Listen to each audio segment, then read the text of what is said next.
What's up, everybody, and welcome to the Gooner channel, a channel 100% dedicated to the Arsenal, who, as we all know, are by far the greatest team the world has ever seen. And isn't it fantastic that we have some actual football to talk about instead of constantly talking about players who might be coming and players who might be going? Having said that, I can't continue this video without a nod to the fact that Jurrien Timber, surprise, surprise, is now officially an Arsenal player. He has signed his contract publicly. He's worn the shirt, done all the silly poses they now seem to have to do, and we can talk about him as an Arsenal player. Now, of course, we've known for almost 2 weeks or more. We even had the leaked pictures of him in the shirt, the leaked pictures of the leaving dude at his family. We've known he's a player for a while, but it seems to be the way we're doing things at the moment, that we leak this information and then announce it. It's very hard to be as excited about this as we would have been if it just popped out like the Sol Campbell one did. And of course, we are now just waiting for Declan Rice. The news is that we're going to stagger the signings, so don't expect Declan Rice to be signed officially until later tonight at the earliest, or more likely on Saturday, but that he will be announced in time for the team to fly to the Razzmatazz part of the pre-season tour in the United States. So welcome to Arsenal's Jurrien Timber, and I'm really excited, I think we all are, to see how you fit in, but certainly it's caused some ripples in the Ajax team. Tadic apparently refusing to come back to training, angered by the loss of players of quality and worried about what's happening to the team. Anyway, on to important things. I came out of yesterday having watched the game against Nuremberg with questions rather than answers. And I've come up with 5 questions that I think come out of that game, and I'm looking to address those here. And so, first and foremost, the big question that came out of it for me was, do you think it's Eddie Nketiah up front or Flo Balogun? Now, I've had issues with this all along, people saying we should keep Flo. Of course we should keep Flo, but, you know, it really does come down to whether he wants to stay or not. Now, I think that Arteta's going through everything he possibly can. He's not going to be able to promise Flo Balogun that he's going to start instead of Eddie. He's not going to be able to promise Flo Balogun that you're going to start ahead of Jesus. But, you know, there's a lot of minutes coming up, particularly in the Champions League and cup competitions. So I definitely think there's a reason to believe that he will get minutes. Or at least one of them will get minutes. Whether that's Eddie, who started yesterday's match, or Flo Balogun, who came on. Now, so as fans, we all have our favourites and we all have players who want to do well. Flo Balogun, when he came in yesterday, I think all the talk is going to be about the 2 chances that he missed. And in fairness, at least one of those should have gone in. There was a fantastic pass through to him for the second of those chances, Miles Lewis-Skelly. So the first question, and then no particular order, but the first question for me that came out of it was, is it going to be Eddie or Flo? Now, Eddie Nketiah started the match and was particularly lacklustre. Didn't really hold the ball up well, managed 1 shot throughout his 70-something minutes on the pitch, and overall didn't really set the place on fire or excite. Flo also had his issues, though. He came on and missed 2 perfectly good chances to score a goal, and another that was a little bit more complicated. Now, how you see this is down to you. Personally, I think Eddie Nketiah has had lots of minutes and lots of chances. In an interview that he gave that appeared on the All or Nothing documentary, he was frustrated back then that he hadn't had regular game time. He said, look, if I get 5 games in a row and don't do it, then you can judge me on that. Well, that did happen last season. And he did come through for us in games like Man United. He did score, but he didn't score prolifically, didn't score enough, had no impact off the bench. And I think, look, we're all going to have our opinions. I feel like I've seen enough of Eddie to know that he's a good player, but not a title-winning forward. And an upgrade is necessary in that department. Could be Flo. Now, I think I'm going to caveat all of these questions I have that came out of yesterday's game by saying, look, you can't really judge an awful lot on a game like a pre-season friendly with 20-something players on the pitch at different times, disjointed, not having played together very much, and straight back off of a short break for some of them. But in all of these things, I am going to say that Flo, look, yes, he did miss 2 gilt-edged chances, but he was there for them. In Ian Wright's autobiography, he says, look, his job as a striker, he always thought his job as a striker was taking shots. And that the really good strikers miss and shoot again, and therefore are usually on the scoreboard. I think Flo starts that game, he probably would have scored one. He is rusty, there is a bit of pressure on him, and it is his chance to shine. But he does have that confidence about him where I think he will continue to take shots. And I think, Eddie, what we're seeing at the moment is a little bit of a lack of confidence. It's been widely reported that he's frustrated, and it feels like Eddie that there were rumours, and I don't think there were much more than that he felt that signing Kai Havertz was a threat to his position. It clearly isn't. But that brings me to the second question that comes out of yesterday. Where will Kai Havertz play? Now, of course, when he was first signed, the fact that he played so many times as a 9 for Chelsea and a false 9 led us to believe that would be his position. It's now, I think, becoming ever more clear that his position is really in midfield. In fact, in an interview post-game, he was asked, and he directly said that it was a new position for him, but that one that he was looking forward to playing, but would need a little time to transition into. Mikel Arteta was typically Arteta-esque when he said, look, we don't know, we've got to get to know the player a little better. But I think it's fairly obvious that he's been brought in to play in either a dual 8 role, or, interestingly, could he be the kind of intelligent player that we would look to play the Raumdeuter position, which is about finding the space whenever... Now, look, we have a team that's incredibly mobile and versatile. Jesus moves out to the wing, Martinelli comes in, Odegaard plays in free spaces around that, and of course Saka has some roaming license. Kai Havertz could be playing positionally as an 8, but his role could be to find those spaces in attack. He's also very well known for being a high-pressing forward, somebody who can have the work rate. I'm excited by him, but let's be honest, yesterday's match, his first in an Arsenal shirt, didn't really see glimpses of what he's capable of. And hopefully we'll see more of that in the Razzmatazz US tour. But really, we can only start judging him at the start of the Premier League season or the Community Shield. The next question for me is, can Vieira cut it?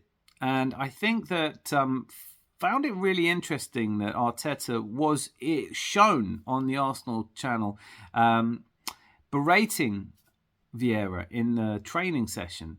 And I think that speaks to the fact that Vieira really hasn't captured the imagination of us fans yet. He hasn't really shown us anything that we don't already have in abundance. The criticism that was being levelled at him was that he was more of a spectator, a passenger in the game. And I felt like that's the truth of almost every game I've seen him in. That he's there, but he's not getting stuck in. He's not dictating play. And if he's going to come in to replace a player like Odegaard, he is well below those standards. Now, I know Emil Smith-Rowe had a bit of extra time off, but he is apparently going to be coming on the US tour. He's cutting his holiday time short to do it. He's been in training. I think he's a more exciting replacement for Odegaard than Vieira. The question, though, is, can Vieira cut it? My personal feeling on this is no. I'd be more inclined to send him on loan than I am to have him in the team. But he got very few minutes last season. He got in the Premier League, he got about 500 minutes. So I would expect that Arteta's probably going to give him more of a chance there, and it's a sort of make or break time for Vieira. The next question, I don't mind splitting opinion. I don't mind being different. Let me know in the comments if I'm going crazy here, but for me, I'm starting to think Reiss Nelson isn't really the guy. Now, obviously, he's cover for Martinelli, but we have Trossard who could do that, and yesterday we saw Trossard in a midfield position. He showed that he could do it. I'm really interested in seeing if Nelson is going to get minutes. But yesterday it was that kind of Mr. Average thing again. He didn't get past many players, dribbles weren't there, the movement with the ball. Look, it's the first game of pre-season, as if I'm judging anyone just on that. But wasn't he a bit like that last season anyway? Is he the answer? If Martinelli had, heaven forfend, a long-term injury, would you be comfortable seeing Nelson just replacing him? I don't think so.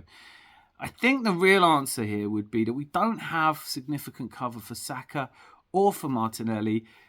surely Diaby or a player like him would be perfect. Now, everything's gone cold on the Diaby front. It seems pretty obvious that there's not going to be an offer made for him. In fact, I'm not sure how many more offers we are going to make. We've made our 3 big marquee signings, as long as Declan Rice does come out in a shirt, and I think we all know he will.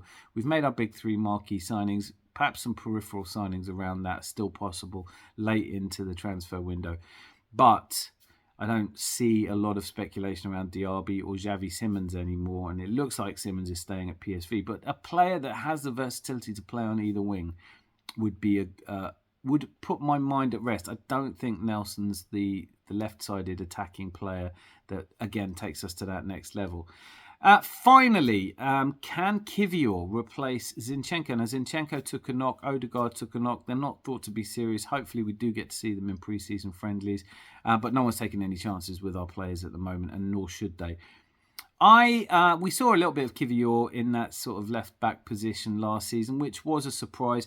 But in versatility, he can play centre-back and he can play left-back. Now, there are different types of inverted full-back, and he's certainly not the Zinchenko mould. I think he played very much in midfield yesterday, and a lot of wayward passes, not quite the control in that position that you'd expect just yet. But it's a work in progress. Obviously, Zinchenko is going to be first choice in that position. And Kivior is just one of the possible left-backs we have, the other being Tomiyasu, who, had his high-profile mistakes in that position last season, but is still somebody who's shown quite a lot. And then, of course, we have Kieran Tierney. Now, on the Kieran Tierney debate, I think it's been had to death. It looks like he's been persuaded to stay, but that's not the whole story, I don't think. I think for all of you out there that think Kieran Tierney should get more minutes and he's a perfect answer, I think that debate will rumble on. On the live stream yesterday, Sean made some really good points about the fact that, look, we might need a player like Kieran Tierney if we're going to invert differently. Look, I'm not qualified to talk about that. I'm qualified to Look, I don't really have a strong opinion on that, except I do think that the reason that Kieran Tierney is staying at Arsenal is because no one's really come in with a bid for him. And if he was really one of the best fullbacks in the world, wouldn't you have expected a team to come in for him higher profile than Newcastle? They seem to be pulling back because they know they're the only ones interested. And the latest speculation is that Glasgow Celtic, the Super Hoops, will come in. They're not going to give us the kind of money we want for Kieran Tierney or the kind of money that really makes it worth selling him. So on that basis, we keep him because he can play as fullback and we can adjust the system to encourage that. But if we're going to invert Ben White or Jurrien Timber on the right to a more midfield position, and then we're asking to play with 3 centre-backs, is Kieran Tierney really the guy for that? They're the 5 questions I have. Love to hear your answers for them. Just to rattle through them when it comes to it, the answers I've come up with are between Eddie and Flo. Flo all day long for me for his potential.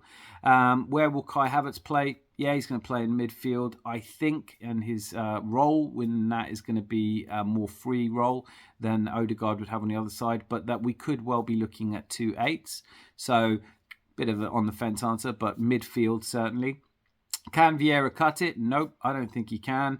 I don't think he can mentality-wise. I don't think he's going to lift his game significantly, and I don't expect him to be a success as an Arsenal player. My only hope is that Arteta doesn't stick with him for too long, but given that he's shouting at him in training and isn't 100% bought into him at that point, I think we could be looking at a player who has very little impact on the season to come. Is Nelson good enough? I hope I'm wrong. I really do. Hale End boy, someone with bags of potential, always has had good loan spells away. Bit of an injury setback last season. Scored the cracking, probably moment of the season was his goal against Bournemouth. I really hope that he's a sort of Michael Thomas, looks a bit more lackadaisical than he is and will be an impact player. But I'm really hoping Martinelli stays fit. And finally, can Kivior play instead of Zinchenko? Answer is yes, but not as well. He can.